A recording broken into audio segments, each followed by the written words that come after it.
నేను రాగానే ఇవాళ మా దేవు ఏమ్మా హ్యాపీ హగ్ డే అంట. ఇవాళ హ్యాపీ హగ్ డే సార్, కాబట్టి ఏంటి స్పెషల్ ఇవాళ అన్నాడు. ట్రైలర్ లాంచ్ అమ్మా. కాదు కదా సార్, హగ్ డేకి ఏంటి స్పెషల్ అన్నాడు. అంటే ఇంతకుముందు ఫాదర్స్ డే మదర్స్ డే ఒకటే ఉండేది, ఇప్పుడు హ్యాపీ ఆ డే ఈ day girl friend day hug day అన్నీ వచ్చేసినాయి.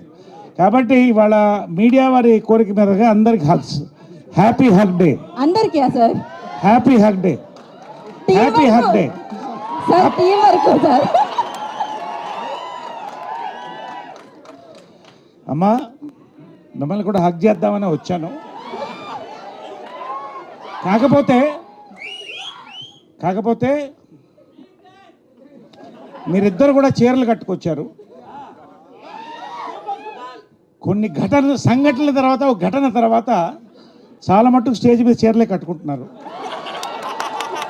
కాబట్టి భారతీయ సంస్కృతి ప్రకారం మగవాళ్ళు ఆడవాళ్ళు హగ్ చేయకూడదు. కాబట్టి మీరిద్దరు హగ్ చేసుకోండి అమ్మా. హ్యాపీ హగ్ డే చెప్పండి. ఇది